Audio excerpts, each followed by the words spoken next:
Horas, selamat pagi, salam sehat bagi kita semua. Sebelum kita beraktivitas, marilah kita mendengarkan firman Tuhan, marilah kita berdoa. Kasih karunia dan damai sejahtera dari Allah Bapa dan dari anaknya Tuhan Yesus Kristus menyertai kamu sekalian. Amin. Firman Tuhan pada pagi hari ini diambil dari kitab Mazmur pasal 66 ayatnya yang ke-20. Terpujilah Allah yang tidak menolak doaku dan tidak menjauhkan kasih setianya daripadaku. Demikianlah firman Tuhan. Bapak Ibu yang terkasih, bagaimanakah kehidupan kita di dalam doa-doa kita? Apakah kita percaya akan doa-doa kita? Atau bagaimanakah cara kita berdoa di dalam kehidupan kita? Pemazmur di dalam firman Tuhan kita pada hari ini, ia mengucap syukur kepada Tuhan bahwa Tuhan senantiasa mendengarkan doanya dan kasih setianya tidak pernah jauh darinya, sehingga di dalam setiap kehidupannya ia dikuatkan bahwa ia senantiasa di dalam pemeliharaan Tuhan. Tetapi menjadi pertanyaan kepada kita, bagaimanakah cara kita berdoa di dalam kehidupan kita? Ada orang yang berdoa, setelah berdoa dia tidak lagi mempercayai doanya, justru ia mempercayai omongan orang.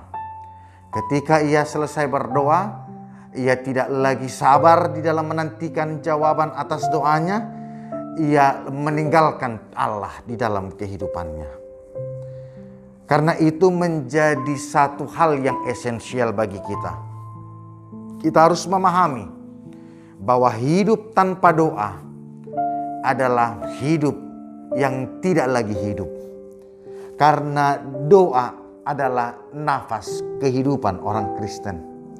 Sehingga tanpa berdoa sesungguhnya kita tidak lagi hidup. Karena doa adalah kebutuhan untuk berbicara kepada Tuhan. Untuk mendengarkan Tuhan berbicara kepada kita. Untuk menantikan akan jawaban pergumulan yang kita hadapi. Karena itu doa menjadi hal yang penting. Dan sehingga kita tidak lagi melakukan doa sebagai formalitas. Berdoa oleh karena tergantung situasinya. Kalau lagi susah kita berdoa. Ketika mau makan kita berdoa. Itu pun berbeda-beda. Ketika makan nasi dengan lauk pauk yang indah kita berdoa dengan khusyuk. Tetapi kalau itu hanya kue-kue atau indomie kita tidak berdoa. Sehingga kita tidak lagi hidup dengan doa yang benar. Tetapi kita memakai doa adalah sebagai pemenuhan keinginan kita semata. Karena itu penting untuk diketahui bahwa di dalam berdoa iman menjadi hal yang sangat penting. Di dalam Yakobus pasal 1 ayat 6-8 dikatakan bahwa orang harus di dalam iman meminta kepada Tuhan. Kalau dia bimbang dan tidak percaya, maka ia ibarat gelombang di laut yang mudah diombang-ambingkan oleh angin. Dan mereka tidak pernah bisa berpikir bahwa Allah akan memberikan kepadanya. Karena orang yang berdua hati tidak akan tenang di dalam kehidupannya. Karena itu dipastikan ketika kita berdoa di dalam iman kita. Sehingga tidak lagi menjadi formalitas tetapi menjadi kebutuhan. Dan di dalam kepercayaan bahwa Tuhan mendengarkan doa kita. Inilah yang penting untuk kita memaknai bagaimana kita berdoa. Lalu kita berdoa. Bagaimanakah kuasa doa itu? Kuasa doa sungguh besar untuk menjawab pergumulan kita. Tetapi harus disertai dengan kesetiaan di dalam kehidupan yang benar akan Tuhan. Kuasa doa orang yang benar itu sungguh besar. Tetapi kuncinya bukan di doa, Kuncinya adalah kehendak Tuhan yang harus jadi.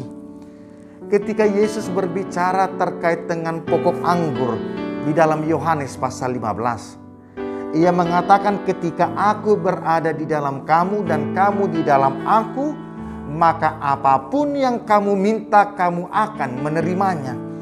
Maka ketika kita menjadi ranting, Ia menjadi pokoknya, maka bukan ranting yang menentukan bagaimana tumbuhnya, berbuahnya pokok itu, tetapi pokok itu sendirilah yang menentukan bagaimana ia akan menghasilkan. Karena itu pokok itulah yang harus menjadi sentral. Karena itu harus kehendak Tuhanlah yang jadi, bukan kehendak kita. Karena itu kita harus berhati-hati ketika berdoa. Bukan hanya berkata-kata yang indah, lalu berbahasa-bahasa yang luar biasa, tidak. Atau ketika kita berdoa, kita hanya meminta kepada Tuhan, tidak mengucap syukur dan mengerti apa yang Dia kehendaki.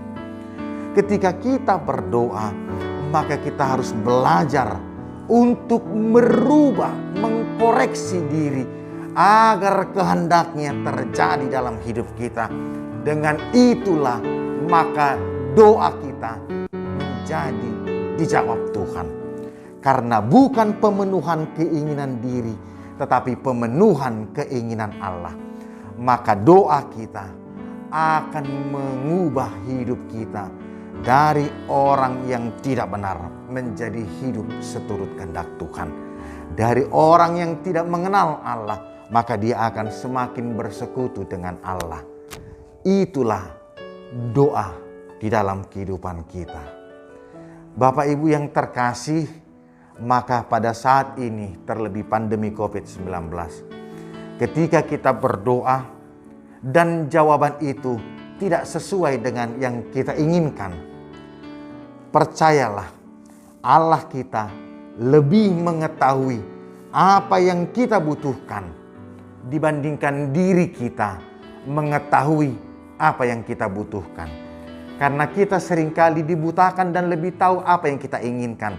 Kita ingin A, ingin B, ingin C, tetapi seringkali itu bukan menjadi kebutuhan.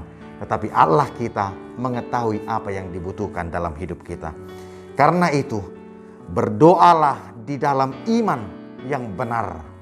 Yang kedua, berdoalah agar seturut kehendak Tuhan yang jadi di dalam kehidupan kita. Maka ketika kita berdoa, itu adalah gaya hidup, itulah nafas kehidupan, itulah kebutuhan kita sebagai orang Kristen bersekutu dengan Dia, bukan lagi formalitas. Dengan itu kita akan melihat kuasa doa di dalam kehidupan kita. Dan kita mampu mengatakan, terpujilah Allah yang senantiasa mendengarkan doaku dan yang kasih setianya tidak pernah jauh daripadaku.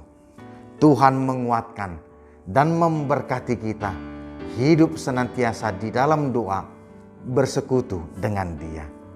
Amin. Mari kita berdoa. Kami bersyukur ya Allah atas setiap anugerah-Mu. Hanya karena anugerah-Mu kami dimuliakan oleh karena penebusan Kristus. Sehingga kami dapat bersekutu dan memohon kepadamu. Ya Bapa yang terkasih, kuatkanlah kami untuk mengerti kehendak Tuhan di dalam kehidupan kami masing-masing.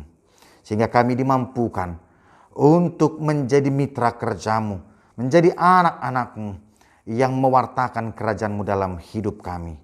Dengan demikian, kami senantiasa hidup dalam pengharapan karena Engkau tidak pernah jauh dari kami, tapi Engkau senantiasa mendengarkan doa kami.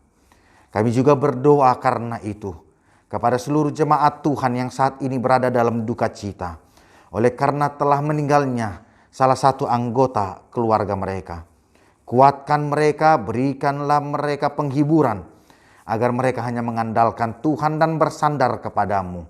Sehingga duka cita tidak membuat mereka jauh daripadamu, tetapi semakin mendekatkan Engkau, karena Engkau adalah sumber kehidupan itu sendiri.